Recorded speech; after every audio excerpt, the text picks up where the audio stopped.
আসসালামু আলাইকুম everyone, welcome back to my channel.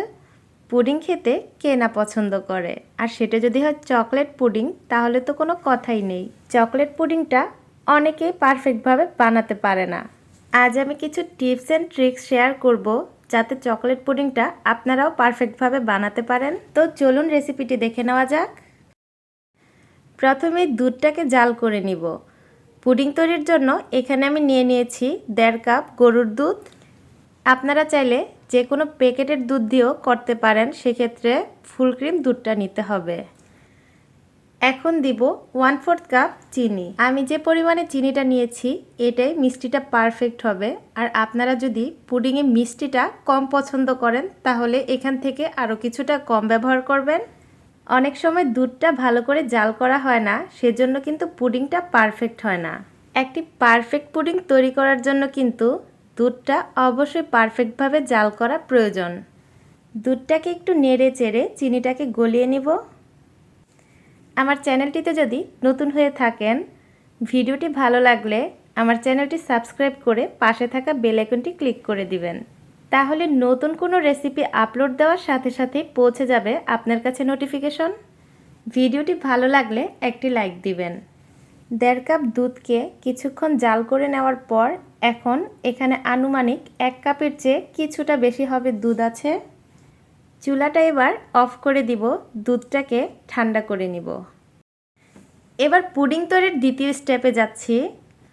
Pudding তৈরির জন্য ক্যারামেল তৈরি করতে হয়। ক্যারামেল তৈরি করার জন্য পুডিং মোল্ডে 3 টেবিল চামচ চিনি দিয়ে দিয়েছি। এবার দিব 1/2 টেবিল চামচ পানি। চুলার স্পিডটা কিন্তু মিডিয়াম টু লোতে আছে। চুলার স্পিডটা কোনোভাবেই বাড়ানো যাবে না। আর ক্যারামেল তৈরির সময় কিন্তু চুলার সামনে থেকে নড়া যাবে না। ক্যারামেল তৈরি করার সময় এখানে কোনো চামচ বা স্প্যাচুলার কোনো কিছুই ব্যবহার করব না। কিছুক্ষণ জাল করতে করতে চিনিগুলো কিন্তু গলে গেছে, ক্যারামেলেও কালার আসতে শুরু করেছে। চুলার আঁচটা দেখা যায় এক পাশে কম থাকে, আরেক পাশে বেশি। এই কারণে কিন্তু ক্যারামেলের কালারটাও এক পাশ দিয়ে বেশি হয়, আরেক পাশ দিয়ে কিন্তু কম। সেজন্যই মোলটাকে একটু ঘুরিয়ে দিতে হবে, যাতে ক্যারামেলের কালারটা সব দিক থেকে পারফেক্ট হয়। আপনাদের বুঝতে যাতে সমস্যা না হয়, সেজন্য আমি ডিটেলস আপনাদের বুঝিয়ে বলার চেষ্টা করছি। আশা করি আপনারা বুঝতে পারছেন। সাধারণত পুডিং তৈরি করার জন্য আমরা যেভাবে ক্যারামেল তৈরি করে থাকি, চকলেট পুডিংয়ের ক্যারামেলটা কিন্তু সেম প্রসেসেই হয়। চুলাটা এবার অফ করে দিব, ক্যারামেলটা ঠান্ডা হলেই সেট হয়ে যাবে। এবার যাব পুডিং তৈরির তৃতীয় স্টেপে। একটি শুকনো বাটিতে নিয়ে নিচ্ছি 2টি ডিম। আজকের পুডিংটি তৈরি করার জন্য আমি এখানে 2টি ডিম ব্যবহার করব। একটি হ্যান্ড উইক্সের সাহায্যে ডিমগুলোকে ভালোভাবে ফেটিয়ে নেব। আপনারা চাইলে কাঁটা চামচ দিয়েও করতে পারেন। ডিমগুলোকে ভালোভাবে ফেটিয়ে নিতে হবে। কিছুক্ষণ ফেটিয়ে নেওয়ার পর এখন বাকি উপকরণগুলোকে অ্যাড করে নেব। চকলেট পুডিং তৈরি করার জন্য এখানে কোকো পাউডার ব্যবহার করব। আমি এখানে 2 টেবিল চামচ কোকো পাউডার নিয়ে নিয়েছি।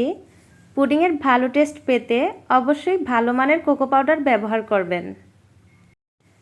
কোকো পাউডারটি যদি ভালো না হয়, তাহলে কিন্তু পুডিংয়ের টেস্টটাও ভালো আসে না। পুডিং তৈরি করার জন্য যে কোনো বিষয়ে যে কোনো কিছু জানার থাকলে আমাকে কমেন্ট বক্সে কমেন্ট করে জানাবেন। আমি অবশ্যই অ্যান্সার দেওয়ার চেষ্টা করব। পুডিংয়ের সুন্দর কালার এবং ফ্লেভার আনার জন্য এখন ব্যবহার করব চকলেট এসেন্স। আপনাদের কাছে যদি চকলেট এসেন্স না থাকে, না দিলেও চলবে। তবে আমি মনে করি পুডিংয়ের পারফেক্ট কালার এবং টেস্ট আনার জন্য চকলেট এসেন্সটা অনেক ভালো কাজ করে। পুডিংয়ের ব্যাটারটা তৈরি করার সময় কিন্তু কোকো পাউডারটা খুব সহজেই মিশতে চায় না। তাই সাইড থেকে সরিয়ে সরিয়ে এভাবে কিছুটা সময় নিয়ে ভালোভাবে কোকো পাউডারটাকে মিশিয়ে নিতে হবে। কিছুক্ষণ বিট করার পর এবার ঠান্ডা করে রাখা দুধটা ডিমের মিশ্রণের সাথে অ্যাড করে দিব। এ পর্যায়ে কখনোই গরম দুধ ডিমের মিশ্রণের সাথে অ্যাড করা যাবে না। দুধটাকে অবশ্যই ঠান্ডা করে নিতে হবে। আবারও দুধটাকে ডিমের মিশ্রণের সাথে খুব ভালো করে মিশিয়ে নিব। ভালোভাবে মিশিয়ে নেওয়া শেষ। পুডিংয়ের ভেতরের অংশ পারফেক্ট রাখার জন্য এবার যা করতে হবে, পুডিংয়ের মিশ্রণগুলোকে এবার ছেঁকে নিব। ক্যারামেলটা কিন্তু অলরেডি খুব সুন্দরভাবে সেট হয়ে গেছে। এবার পুডিংয়ের মিশ্রণগুলোকে ছেঁকে পুডিং মোল্ডে নিয়ে নিব। সবটুকু অংশ নিয়ে নেওয়ার পর পুডিংয়ের বাটির গায়ে যে অবশিষ্ট অংশগুলো আছে সেগুলোকেও নিয়ে নিব। কোকো পাউডারের যে মিশ্রণগুলো জমাট বেঁধে আছে স্প্যাচুলারের সাহায্যে যতটুকু সম্ভব এভাবে ছেঁকে নিয়ে নিতে হবে।